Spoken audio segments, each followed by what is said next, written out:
Ennaku z'omwezi zaali 22 omwezi gwa musanvu omwaka 2020 ekibiina kya National Unity Platform kyatandikibwawo oba kyayanjulibwa eri ensi nti kyekibiina ekizze okununula eggwanga Uganda nga kikozesa struggle nga kiri wansi wa people power our power. Akati nno ebula ennaku mbale ennaku zino okutuuka okubeera emyaka 4 ng'ekibiina kino ekya National Platform kijaguza okuweza emyaka 4 mu nsiike y'ebyobufuzi wano mu ggwanga lya Uganda eby'okuggyako Gen. Museveni n'okuleeta Uganda ennungi, Uganda empya ffenna gye tuneeyagaliramu. Kino ekiriwo President Kyagulanyi Ssentamu Robert Bobi Wine awandiise ng'agamba nti ekitongole ekivunaanyizibwa ku ekisaawe ky'abantu Kye Kololo ceremonial grounds akiganye okusaba kw'ekibiina kya National Unity Platform okutegeka emikolo gyakyo egy'okujaguza emyaka 4 ngwegiweze emyaka 4 bukyanga kitandika oba bukyanga kyanjulibwa bannayuganda. Ng'ebbaluwa n'egamba nti ekisaawe kino kiri mu kuzimbibwa n'olwekyo kiba kiri mu kuzimbibwa kiri under renovation oba kiri mu kuddaabirizibwa nti kisobola ate kubanga kiweebwa aba National Platform okujagulizawo emyaka gyabwe 4. Tuukira kino ekisaawe kya lukale si kya muntu oba si kya gavumenti wabula ky'abantu bwenna buli gye muli buli omu osobola okusaba n'ogaa ngenda kukolera Kololo omukolo gwange njagala kukolerawo mbaga njagala kukolerawo birthday njagala kukyazaawo bagenyi bange kuba kiri public osaba busabi ne bakukkiriza okukikoleramu naye olwaleero National Platform egaaniddwa nga bagamba bali mu kukiddaabiriza. Naye ate ng'ennaku ntono emabega zaakayita twalabye nga aba NRM bali mu kujagulizawo emyaka 4 bukyanga bajja mu buyinza bukyanga batandikawo ekintu kyabwe ekyo ekya NRM. Ate nno bino bitabudde President Kyagulanyi Ssentamu Robert Bobi Wine n'agamba nti watchawewe. Ase tulabe ebigambo byawandiise nga tunnyonnyola ku nsonga eno. Agambye biri mu lufuutiafuutike naye ngenda kumala mbigayegaye mbiteeke mu lunnabuddu olulya wujju obitegere bulungi. Agambye nti the criminal regime is very predictable. Nti abakozi b'ebikolobero bangu okuteebereza kiki kye bazzaako. We just received this letter from Mufutumukiza Kalu Sam on behalf of the military on behalf of the Ministry of Defense informing us that the National Unity Platform can't use Kololo ceremonial grounds. Nti twakafuna ebbaluwa eno katikati okuva omukulu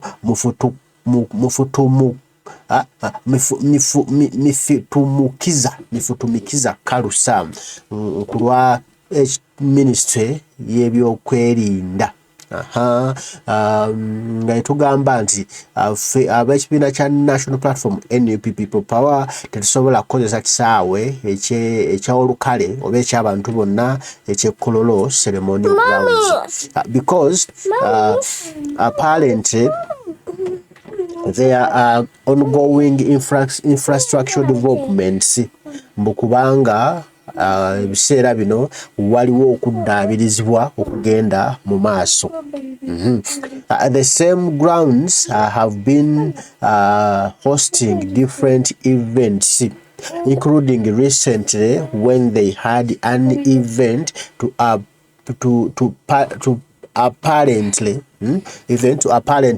recognize 40 years of NRM, in actual sense 40 years of Londa and Miss Lulu. Nti nga batuganye ffe okugenda okubeeramu ekyo kisaawe naye tunajjukira nti wakabeerawo emikolo gy'ojjuuzi wano egy'aba NRM egy'okuzaguza bagiweze emyaka 40 nga batutulugunya nga batutta nga babba nga batyoboola buli kimu nga bakitukola wano mu ggwanga lya Uganda. N'agamba different individuals and other organizations continue to hold concerts and other events there. Nti abantu ab'enjawulo n'ebitongole eby'enjawulo bakyagenda mu maaso bo nga bakkirizibwa okutegeka emikolo gyabwe mu ekyo ekifo ekya Kololo ceremonial grounds eky'olukale eky'abantu bonna naye ffe tetukkirizibwa. Eventually, effectively, these public grounds are only available for use by everyone who worships General Museveni and his regime. Nti ekisesa era ekyamakulu ennyo ekifo kino ekya Kololo Ceremonial Grounds ekyolukale eky'abantu bonna kikkirizibwa okukikoleramu emikolo abo bokka abakomba engatto za General Museveni era n'okuwaanawaana gavumenti eyakisibira mu bbwa ey'ekibbi ey'ekikuusa ey'ekikumpanya ey'ekideebeedo. Agambye nti this exemplifies nothing but state of capture. Kino tekirina kyekilaga kilala kyanjawulo okuggyako obuwambe bwe tulimu nga bannayuganda nga tulina okubwenunulamu. Even as we traverse Western Uganda for our NUP countrywide tour phase 2, all of venue owners in towns have been intimidated not to host us. Nti newankubadde tuli mu kutambula nga tutalaaga ebitundu eby'obukiikakkono Western eby'obukiikakkono bwa Uganda nga tuli mu nteekateeka yaffe ey'okutalaaga eggwanga giyite NUP Country Tour Phase 2, bannannyini bifo betupangisaako ebifo babatiisatiisa ne basazaamu endagaano ze tuba tukoze ne batuddiza ssente zaffe ne batugamba nedda babagaanye ebifo ebyo ffe tubikozese. Even those we had booked in Ntungamo and Isingiro were intimidated and forced to cancel their booking with us. Nti naabo betwapangisaako ebifo Isingiro n'Entungamo nabo babatiisatiisa babateekamu kibuli ne basazaamu booking zaffe ze twali tukoze nabo. Regime operatives have all been directed to give us venues that are located in villages that are sparsely populated. Nti abakozi ba General Museveni abamukomba engatto abamusangula eminyira baweereddwa amateeka nti bafube okulaba nga batujja mu bibuga nga batufunira ebifo eyo mu byalo eyo Katonda gy'asse ebigere gy'asula ebikunta gy'anika ebikunta gye tuba tugende watali bantu. Nti naye kibabuuseeko era kikyabennyamiza. Agambye nti it still baffles them that many people are still able to travel these distances to come and listen to us. Kibabuukako, kikyababobbya emitwe, kikyabatakula, kikyabasibwa, kikyabajigijja okulaba ng'era wadde batusindika eyo mu byalo ewatali bantu. Abantu bangi okuva eno ewali abantu bakyatambula naffe ne batugoberera paka eyo mu byalo mu mayiro ne mu mayiro gye baba batusindise era ne bawuliriza ebigambo byaffe. Kati General Museveni wagwiridde eddalu. Wulira gwe. Eventually, we must fight hard collectively to end this humiliation in our own country, free Uganda. Nti ng'ebyo byonna biwedde tulina okugantagana awamu, tulina okwekwatiganyiza awamu okulwanirira okukomya ejjoogojogo, okuwemulwa, okuswazibwa, okuyisibwa ng'ebyonziira mu nsi y'aboobwe.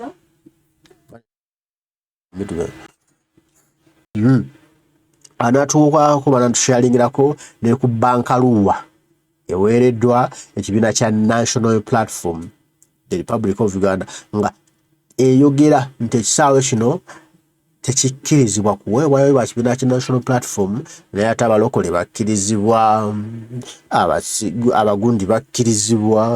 abagundi bakkirizibwa naye Nup tekkirizibwa.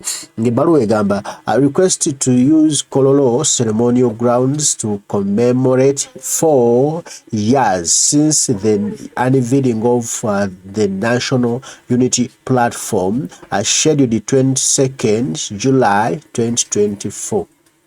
Nagambe nti zaali 22 ogw'omusanvu omwaka 2020 ekibiina kino kyayanjulwa oba kyayolesebwa eri abantu bannayuganda. Kati no bagambye nti oli okusaba okujaguza emyaka 4 ekkololo nga mujaguza okuweza emyaka 4 mu national platform nga 22 ogw'omusanvu guno 2024. Nibagamba nti okusinziira ku ebyo waggulu tubategeeza nti okusaba kwammwe. However, due to the ongoing infrastructure development at Kololo ceremonial grounds, we regret to inform you that the grounds will not be available for your event. You are therefore requested to seek an alternative venue. Sincerely, Kalu Samu erinnya n'etategeera simami futubutubutubutu. Kayolide okusinza mbadde mutusabye timwagala baluwa gye twafuna kuve wammwe mu national platform nga musaba okukozesa gye mwatuwanga 9 ogw'omusanvu 2024 nga musaba okukozesa ekisaawe ky'e Kololo, ekisaawe ky'olukale. Amusaba okukolera omukolo gwammwe ogw'okujjukira bagiweze emyaka 4 national platform kyanga eyanjulwa eri eggwanga ate kigenda kusoboka kubanga ekisazo kiri mu kuddaabirizibwa. N'olwekyo twenyamira oba twejjusa oba tutwala okwetwaza kwaffe gye muli okubategeeza nti tekigenda kusoboka kubeewa kifo kino wabula muweebwa amagezi okunoonyayo ekifo ekirala. Okitegedde? Ate mugamba kuna kifo bajja bagamba mugende namusera.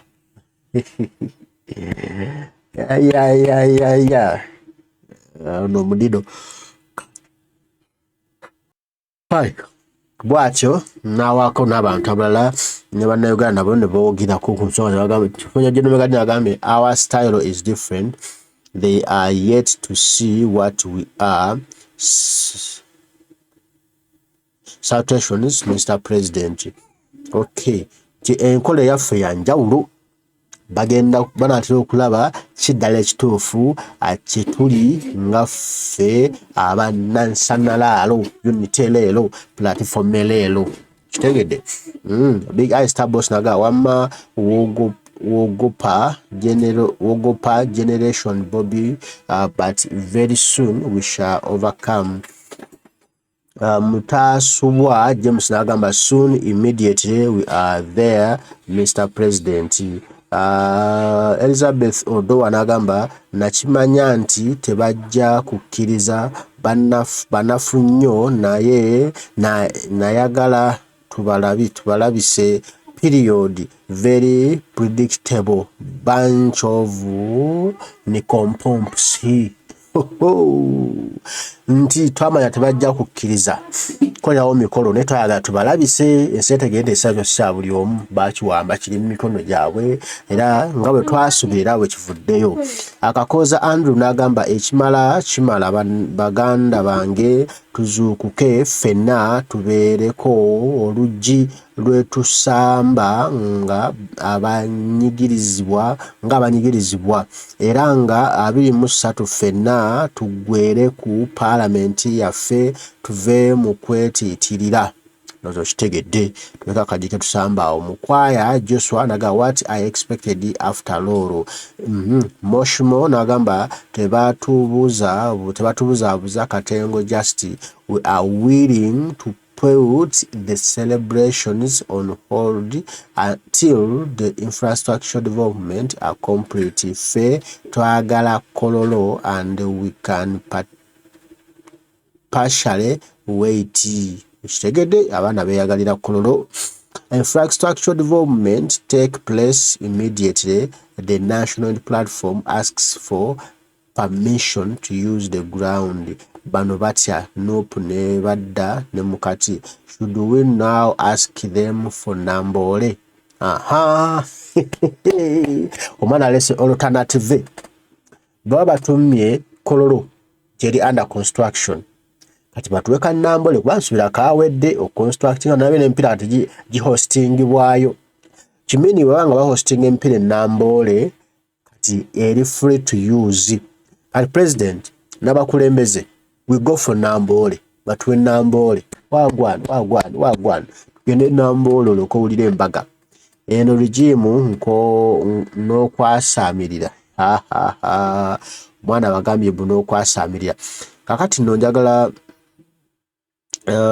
mu 1212 njagala okujjukiza ebyaliwo ng'ennaku z'omwezi 22 omwezi ogw'omusanvu omwaka 2000 ng'ekibiina kya National Unity Platform kiriviringibwa oba kyanjululwa eri bannayuganda gwe nange era nga kitandika okukola emirimu gy'okujjako Gen. Museveni.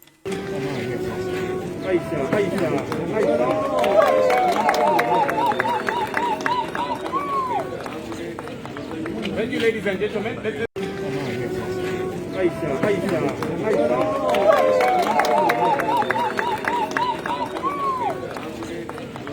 Thank you, ladies and gentlemen.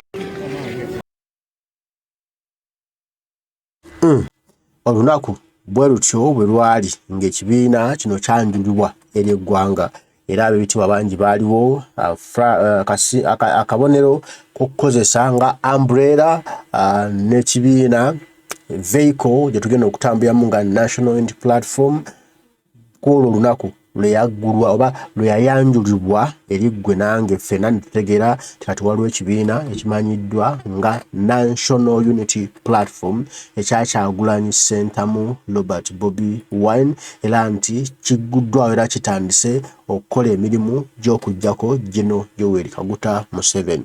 Kati ku lunaku olwo lwennyini President Kyagulanyi Ssentamu Robert Bobi Wine alina ebigambo byayogera lwaki ekibiina kino kyatandikibwawo oba kitegeera okuva ku kowa source.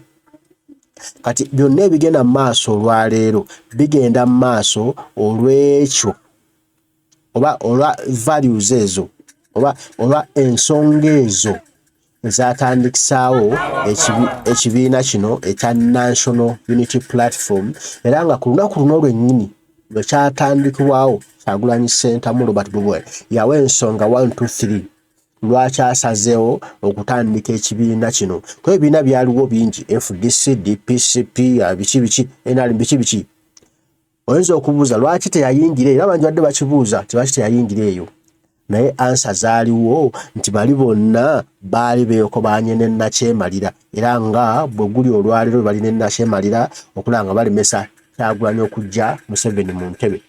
Kati nno awo Kyagulanyi yasinzira n'agamba nti tutandike ekibiina kino.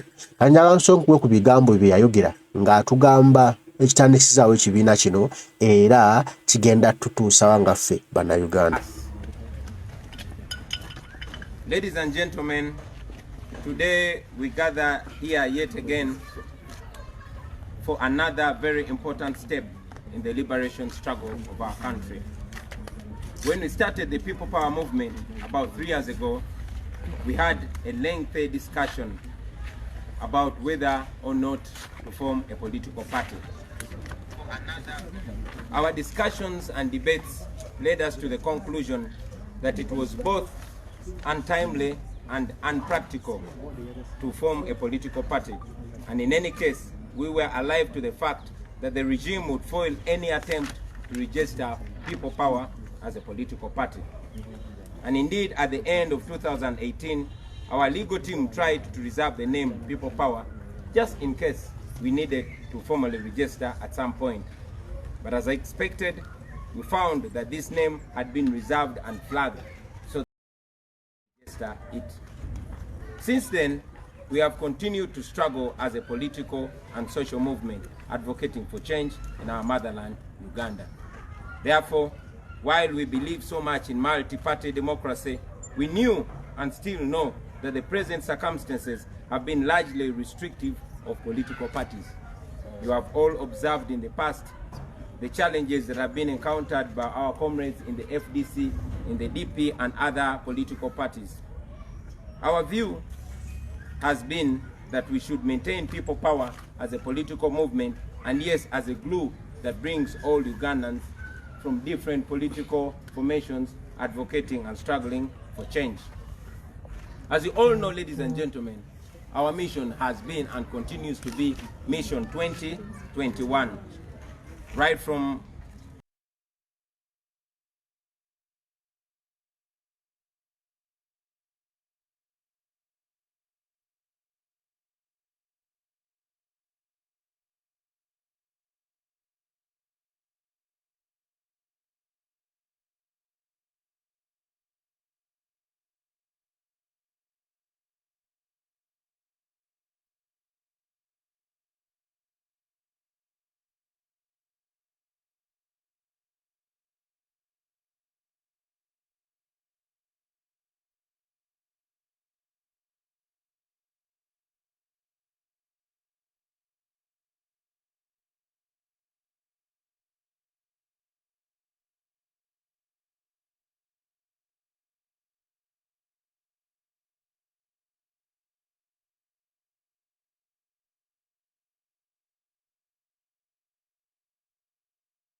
objectives and aims rhymed with those an answer to that question. People power! People power! As Mandela taught us that a freedom fighter learns the hard way that it is the oppressor who defines the nature of the struggle, and the oppressed is often left with no option but to use means that mirror the means and strategies and styles of the oppressor.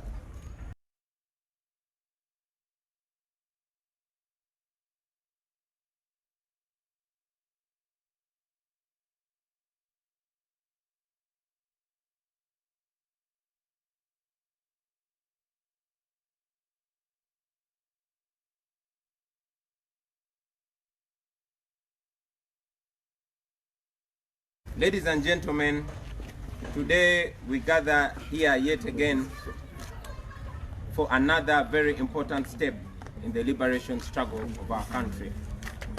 When we started the People Power movement about 3 years ago, we had a lengthy discussion about whether or not to form a political party. Our discussions and debates led us to the conclusion that it was both untimely and unpractical to form a political party. And in any case, we were alive to the fact that the regime would foil any attempt to register People Power as a political party. And indeed, at the end of 2018, our legal team tried to reserve the name People Power just in case we needed to formally register at some point. But as I expected, we found that this name had been reserved and flagged so that we do not register it. Since then, we have continued to struggle as a political and social movement advocating for change in our motherland, Uganda. Therefore, while we believe so much in multi-party democracy, we knew and still know that the present circumstances have been largely restrictive of political parties. You have all observed in the past the challenges that have been encountered by our comrades in the FDC, in the DP, and other political parties. Our view has been that we should maintain People Power as a political movement, and yes, as a glue that brings all Ugandans from different political formations advocating and struggling for change. As you all know, ladies and gentlemen, our mission has been and continues to be Mission 2021. Right from 2018, we have been telling people to register and vote to get themselves ready for the elections of 2021, because we know that that is the only legal opportunity to overwhelm the Museveni dictatorship. Ladies and gentlemen, for weeks and months, there has been one big question, not only from the supporters, but most importantly, from the leaders. The question has been, what symbol are we going to use in these elections?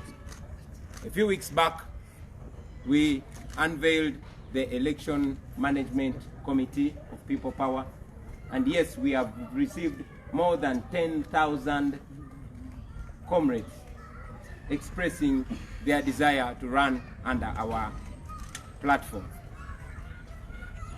Every day, we've been receiving countless calls, and the question has still been, what symbol are we going to use? As expected, all our people would want a uniform symbol, ladies and gentlemen. And we know, as we have learned over time, that the symbol that will be given to Honorable Kyagulanyi, that is myself, the regime will make sure that none of our comrades get the same symbol. Therefore, we had to work around the clock to find an answer to this question. Therefore, we realized that we must act, and act now. And today, I am very happy, ladies and gentlemen, to announce that we have an answer to that question. People power! People power!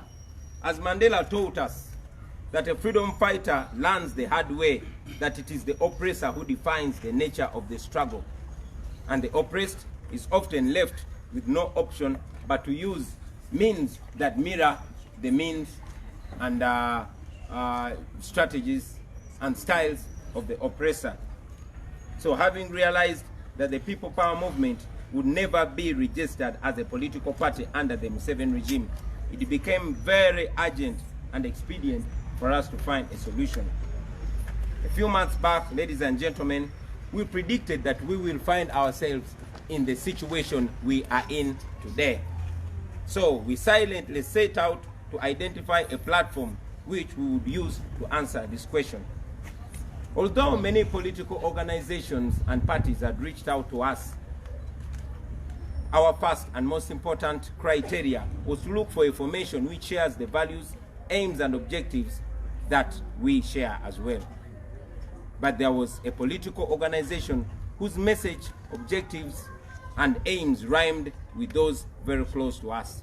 And in order to make the message stronger, in July 2019, we went ahead and successfully changed the name of this political organization from the National Unity, Reconciliation and Development Party to the National Unity Platform. Wow. People power! Therefore, ladies and gentlemen, I stand here today to announce to the nation that we are unveiling the National Unity Platform.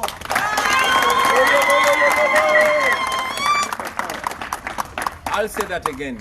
I stand here today before you, ladies and gentlemen, to announce to the nation that we are unveiling the National Unity Platform as the political wing.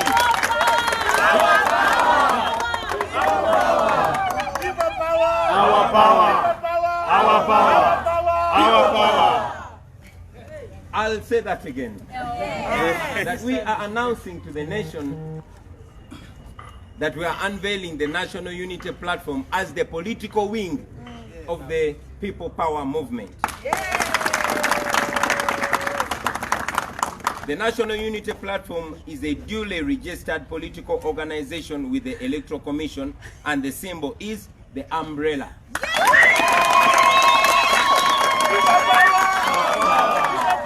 Our power. People power. Our power. Our power. People power. People power. Our power. Our power. People power. Finally, I know there are those who may ask where this leaves our comrades that we have been working together, our comrades who belong to already registered political parties and organizations. Friends, we are People Power, and in the coming days we shall embark on a process of formalizing the People Power Alliance. The People Power Alliance shall be comprised of different political formations and parties which we have been working with all along, and of course those that are willing to join us moving forward. Formal engagements with many of these brothers and sisters and comrades have been ongoing, and they will continue. Finally, let me reiterate that what we are launching today is largely a symbol of a political platform that will usher us in the 2021 elections. Akabonero ambulera. Akabonero Muruganda Mimvuli. But we shall continue to do activities as the People Power movement. Friends, this is not a new phenomenon. Throughout history, liberation struggleists have often found themselves having to run their course with a political wing and activist or military wing.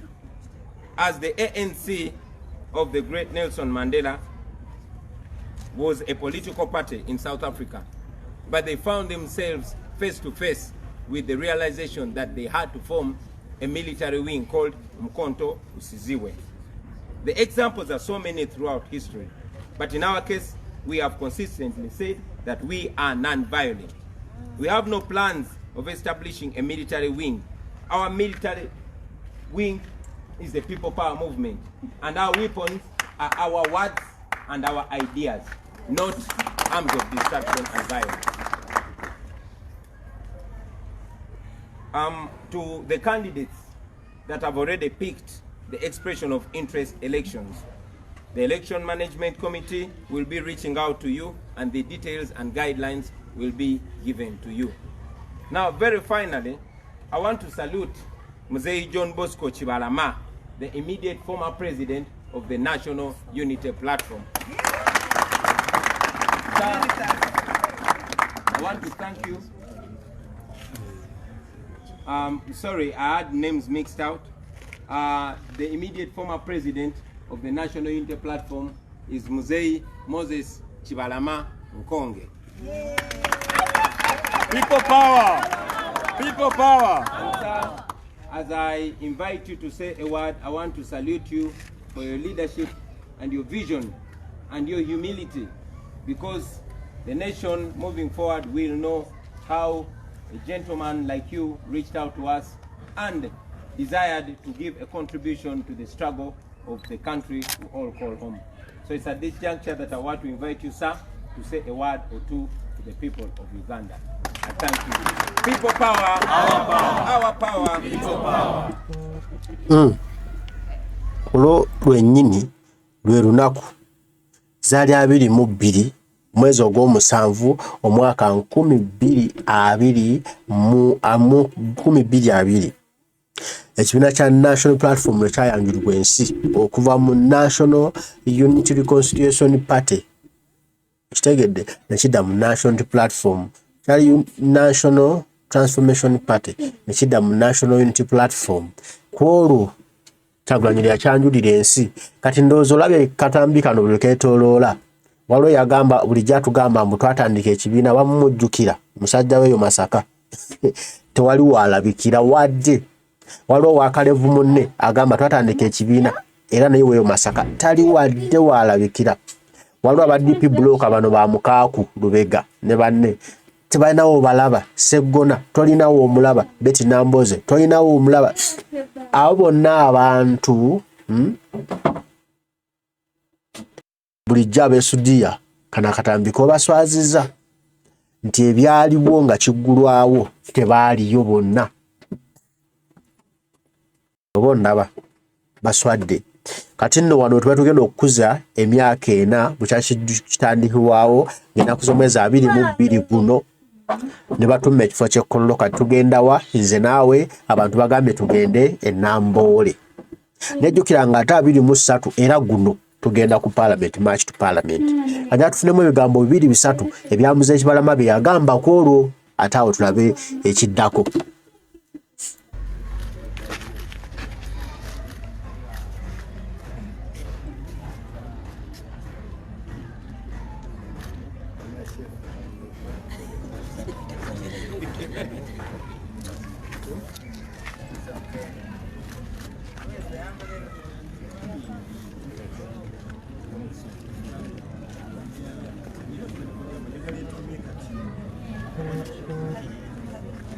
Akabonero ki?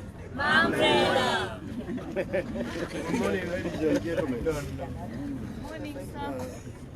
Countrymen and people of Uganda, it is such a pleasure to be here this morning at this colorful function. This dream came true for me and a few comrades. If you may stand up for recognition. Comrades from outgoing Secretary General, members. So,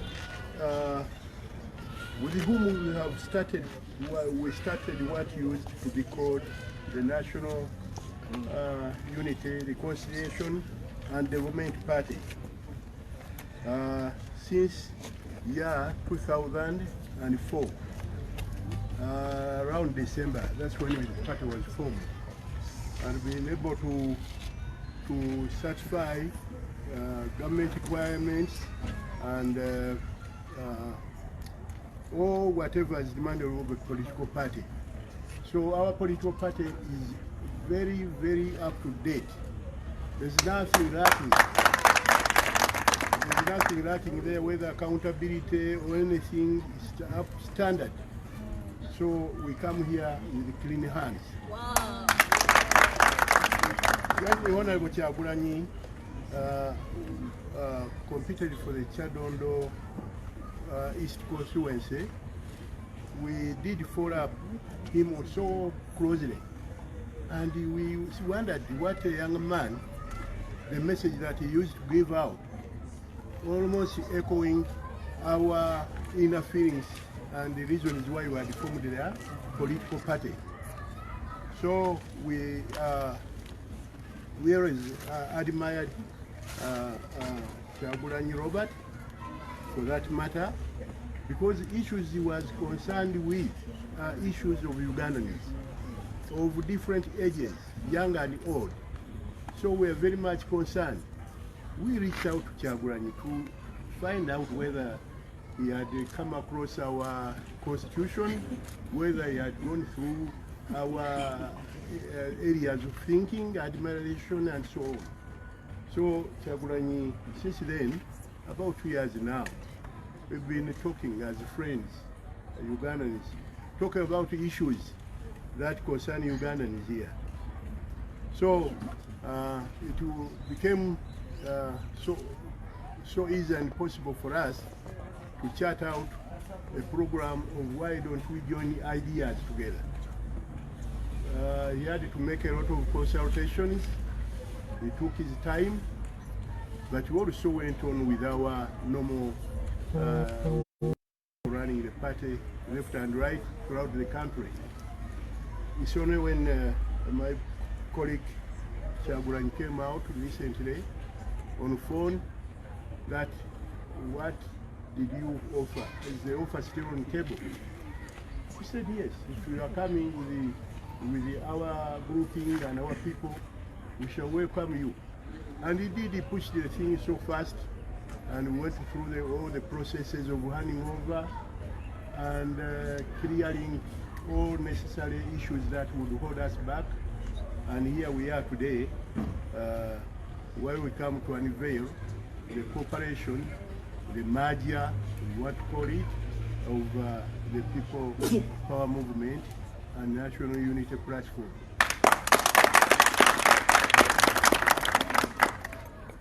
Now, those who think that Kyagulanyi is only for younger people, I think they are mistaken. Sure. Because I can't be counted in the younger people. We are here because of the very good ideas that Mr. Kyagulanyi had for the whole country. Honorable Kyagulanyi speaks for the young and old. Honorable Kyagulanyi speaks for the young and old, the men and women of Uganda. Is the voice of oppressed people. Therefore, we are very, very humbled when out of political platforms and formality, he chose to join the National Unity Platform. And eventually take over its leadership. I would explain to you that we are not here for just exchanging of colors. We are here to exchange the leadership or unveil the new leadership of this political grouping. As for me, I've done my job. Yes, thank you. 16 years steering this party. Now it's high time we hand over the party to young men, young people.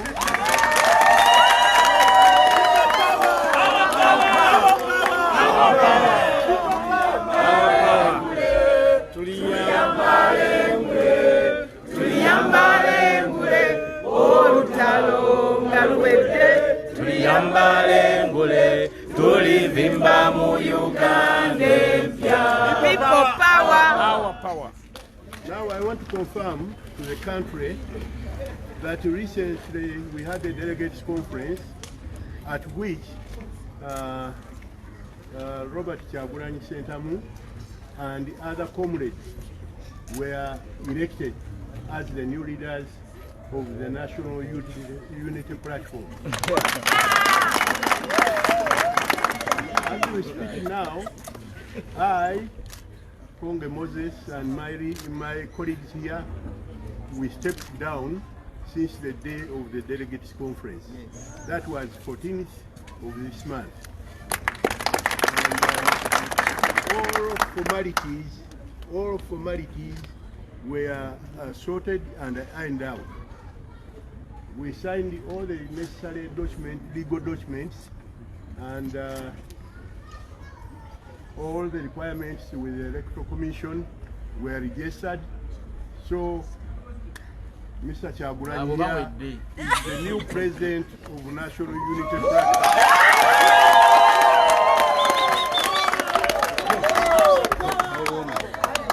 So Mr. President, I wish you well with your team while you stay at this political platform forward for the good of Uganda and the future of our people to come. I thank you so much.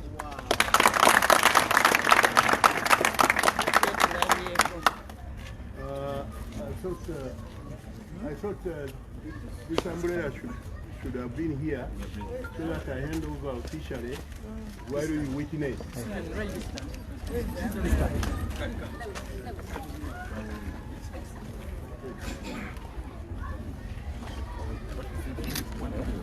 People power, our power, our power, people power, people power, our power, our power, people power.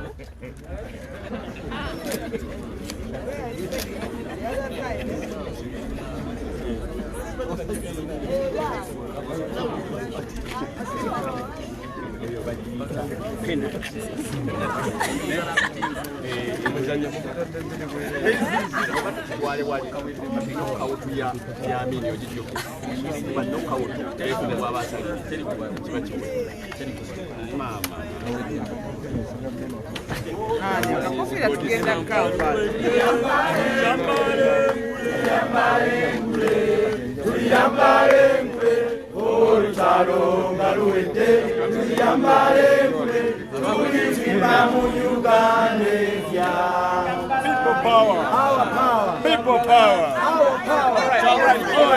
Let's have some order. Let's listen to each other. Let's listen to each other, please. So what's going to happen? Are we still together? Yes, we are. So let's listen to each other. So we are going to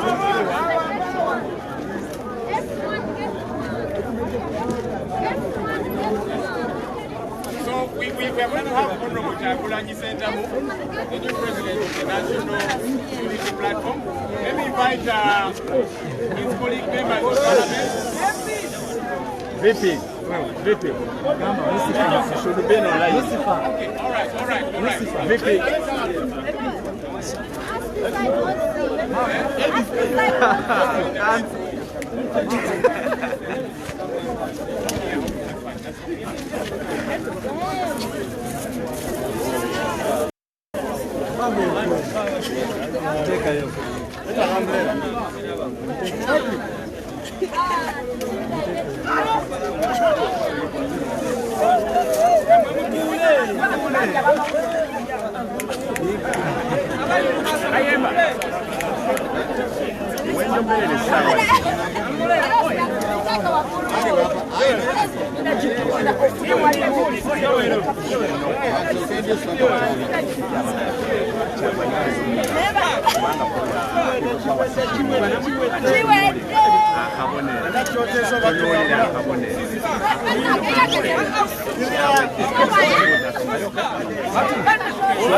Let's listen to each other. Guys, can we have some silence? I'm now going to request that we first put down the umbrellas so that we unveil, so that the leader unveils, then we'll have them up. Let's first put down the umbrellas. Umbrellas down, let's put the umbrellas down.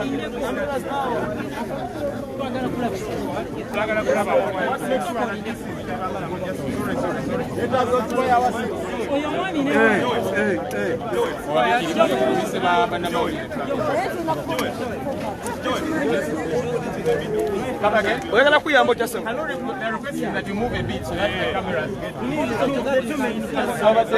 to them before we are far in. Is that all right? Guys, let's all, even this side, let's do this.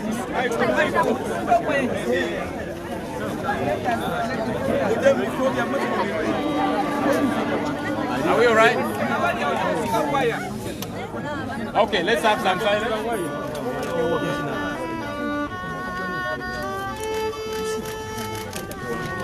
Alex,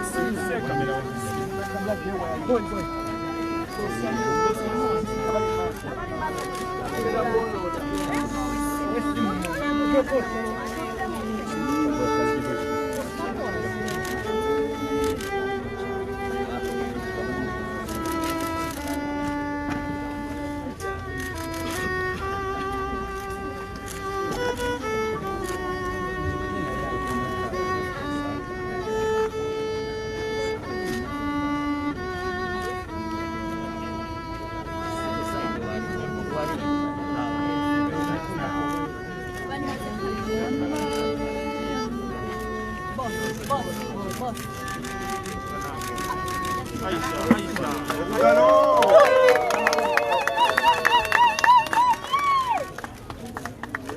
you, ladies and gentlemen. Let's resume our seats if we can, please.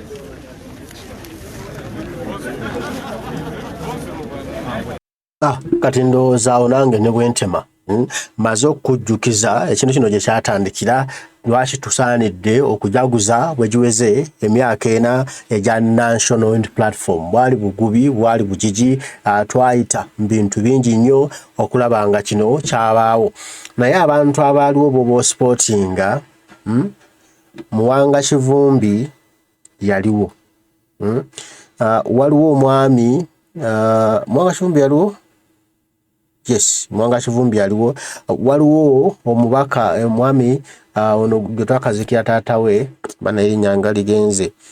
Gwe twakazikira taata we kitalo omwami ono banaye yaliwa NRM ne kati wekasande eyo nange erinnya ligenze. Nfudde nze. Yaliwo Muwanga Kivumbi yaliwo.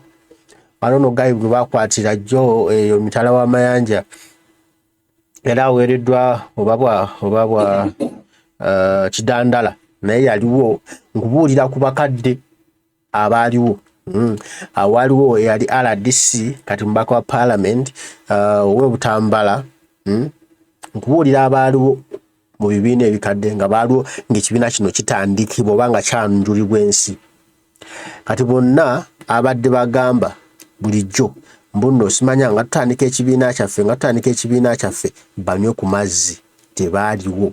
Ate sitosobola okujja hadithi ku Muwanga Kivumbi naye kati era akyaliwo.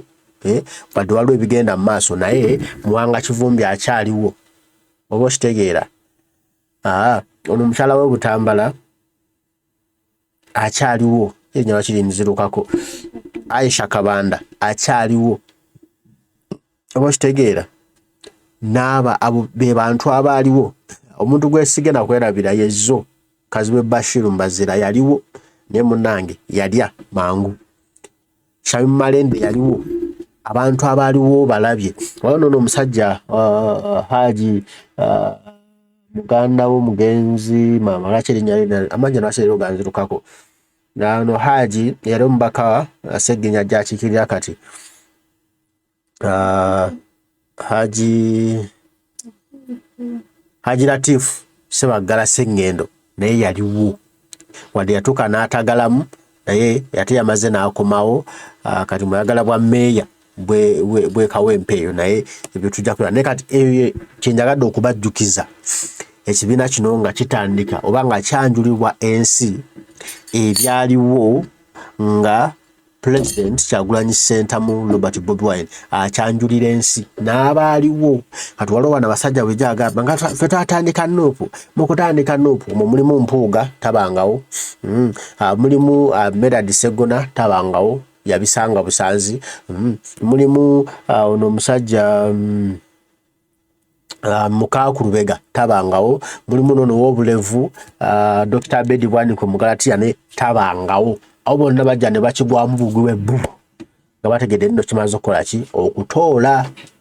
Kati nno tebaddamu kwogera bigambo byansimattu bwe baakirimu kino ekintu nga kitandika tebaakimanya nako. Baakiwuliranga baakiraba ku leediyo ku TV baakiraba wano ku Fivex nga naye bw'okirabye nabo bwe baakiraba ne badduka emisinde mbagirawo bakyegatteko nga naye kimaze okwanjulibwa. Joro Ssennyonyi yaliwo nnyo kuva eri mu People Power kyovola kati bamulwana nnyo naye tamanyi nako kaana kakumugugu. Kati yeyo gye njagadde okuzza omanye nti lwaki tulina okuzza olunaku lwa 22 Ogw'omusanvu ekibiina kyaffe lwe kyatandikibwawo. Owulidde olugero lwa mukulu bwalukugambye Kibalama agambye nti ye yennyini ye yagenda ewa Kyagulanyi n'amusaba abeegatteko oluvannyuma lw'okulaba ebigambo bye yali avamu nga byali biwoomu. Naga tulina ekibiina ekyali tojja n'otwegattako. Kyagulanyi yasooka n'agaana n'agenda asooke yeebuuze ku bantu ab'enjawulo. Kati waaliri obudde nga buweddeyo nga ndowooza amaze okulaba ebibiina bino byonna nga bagambye wali ebibiina bino byonna nga bimaze okumwegaana nga bimusenza luti bayasooka n'alowooza nti oba DP eneemuwa oba FDC eneemuwa ne beeraga kumbe Museveni yali abapokera dda kati mu kumaliriza n'amaliriza ng'afunye National Reconciliation Party n'agifuula National Unity Platform efuuse ensonga olunaku olwaleero byonna ebintu baabikola ng'ebula ennaku 14 zokka ekibiina kyanjulwe ne bamulonda mu delegates conference yali ekakiri eyo ne bagenda mu electoral commission ne bagikuba ddolera ne bamwatuwandiisa nga president omujja owa National Platform nekina ne bakyusa erinnya nga electoral commission tetegedde nga Museveni tategedde nga bambega be tebategedde ne bakola emirimu gyonna nga balina okugikola naye ng'omuntu gwe wandisa agenda okujja Museveni mu ntebe tebabitegeera bagenda okukigwamu ng'ekintu kimaze okubalya nga Museveni atowa order nti mubagobe bonna kyabayitako batya naye nga kyabayita okumanya Kyagulanyi alina mwoyo omutuukirivu kati nowooza ebyo ebiŋŋumya buli wembeera ne ŋŋamba nti one day Kyagulanyi agenda kukulembera eggwanga lino era bigenda kujja nga byakusaaga bigenda kujja nga tebitegeerekeddwa kigenda kujjaawo nga kintu kyakusaagasaagamu olabe nga geno Museveni agudde eri nga Kyagulanyi akutte Bayibuli alayira Kololo gye bamuganye olwaleero okugenda. Very soon tugenda kuba Kololo ceremonial grounds nga Kyagulanyi agamba Kyagulanyi Center mu Robert Bobi Wine Solomon Lafamu Asweya I'll keep protect this constitution as the president of Uganda, fountain of honor, the commander in the chief of all armed forces. Mama nyabo ati bamugana ogenda ne very soon agenda nga bazze ebintu bye bikolebwa mu ngeri ya kimpooza ate ng'engeri ya byewuunyo munange kino kina kubawo mu ngeri ya kyewuunyo gwe kirinde nga mbaga just wait it nga embaga egenda okugwa n'ekidaala ogenda okumanya nti Katonda ddala yaleeta Kyagulanyi nga waliwo ensonga. Eno video njagadde n'enjigazyamu n'enkulagana muzeeyi Kibalama nga yeeyogerera buli gye badde byogerwa amusimanya ekibiina bakibba baatugamba ssente tebaazituwa agambe yennyini ya reachinga tu Kyagulanyi n'agaana naye n'amulemerako ng'amuperereza twegatteko bambi twegatteko yabyeyogeredde ate bino yabyogera ku fastidde nga tanaakuba compromised kitegeeza eneba adiifi tulina okumuggyako n'ogitambula nayo kubanga yali tanaakuba compromised n'abyeyogerera oba onfunye Kyagulanyi oluvannyuma Kyagulanyi n'abeera nga yeebuuza ate oluvannyuma lw'okwebuuza n'addamu n'amukubira kasimu nti naye muzeeyi kiwali oŋŋamba okubyegattako kiri kitya mugenda people power okugigattako ki n'abimunnyonnyola bulungi.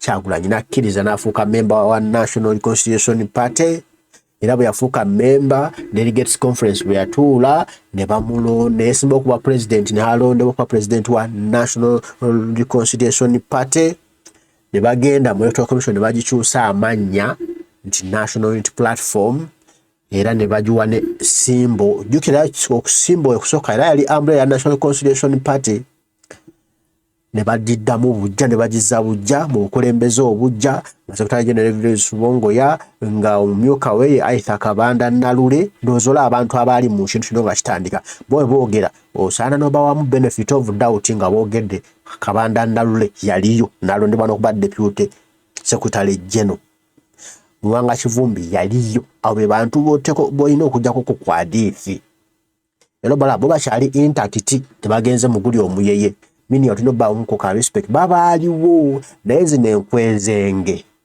yazininda bituusize zimbukira kitokota zimataya zimpuuga za bedi wanika simaya zino zimuka ku lubega n'abalala abo mwana wange bajja lwa byantya bajja lwa byanfuna naye bano baaliwo from people power oba okitegeera baaliwo from people power baaliwo obalabyeko nayo lunaku lwe baayanjuluza ekibiina nga 22 ogw'omusanvu 20 baaliwo oba nfuna abala tebaaliwo balaba nga kikutteyo ne balyoka bajja ba Medad Segona nga papira nina amateeka nga banonye kaadi kati kaadi bagamba situjagala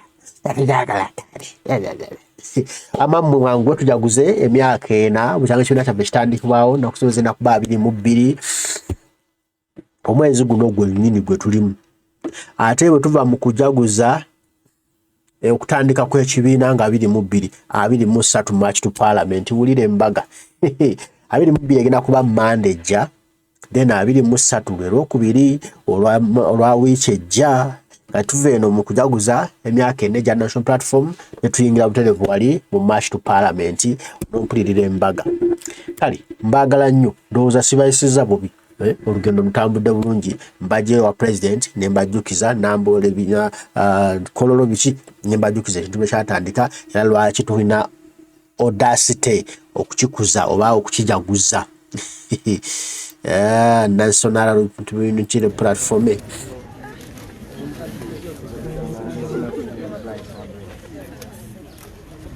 So, with the authority entrusted in me as a new leader of the National Unity Platform, I give you a go-ahead to fly your umbrella.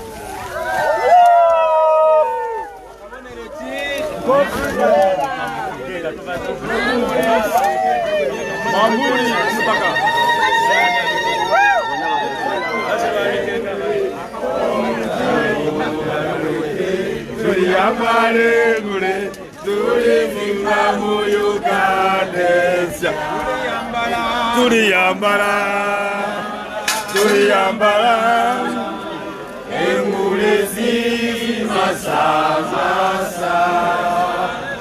otalo tuliyambale tulivima uyugane. When the struggle is over, we shall wear the victor's crown. We shall wear the victor's crown. When the struggle is over, we shall wear the victor's crown in the new Uganda. Olutalo nga luwedde tuliyambale ngule, tuliyambale ngule, tuliyambale ngule. Olutalo nga luwedde tuliyambale ngule, tulivimba mu Uganda. Tuliyambala, tuliyambala, tuliyambala engulezi masasa. Olutalo nga luwedde tuliyambale ngule, tulivimba mu Uganda. When the struggle is over, we shall wear the victor's crown. We shall wear the victor's crown. We shall wear the victor's crown. When the struggle is over, we shall wear the victor's crown in a new Uganda. People power. Our power. Our power. People power. People power. Our power. Our power. People power. Like we have always been saying. People power. Uganda people power. All right. Like we've said before, God is in this. It is just as soon as we raise up the umbrellas, then the rain starts falling. Ndoza mukirabe baganda bange kino Katonda akirimu tujjeyo ambulera nekuba netandika okutegeeza ti Katonda ali naffe. All right, so aha ndoza kintu kikoze bulungi okirabe bulungi okyetegereza bulungi omusajja njagala okubagamba omusajja ono zo Kazwe Bashiru Mbazira waliwo we mulabye wano mu kifaananyi kemaliriza nako mulabye wano mu kifaananyi Kazwe Bashiru Mbazira amazima gennyini from the beginning, from the start, from the word go omusajja ono yali mufere ndabye ekifaananyi kye ne ndaba amulabe gwe laba gwe tunulira Kaziwe nulire laba ina atuyanye laba gwe enkulu etonya naye atuyanye mulabe yali mufere from day one nga ina atunoza bufere mulabe obufere bwennyini obumujjudde tetwamulaba bulabi ono yalabbi laba ofere kale Mukama bankuumire tujja kuba tuddamu mweraba.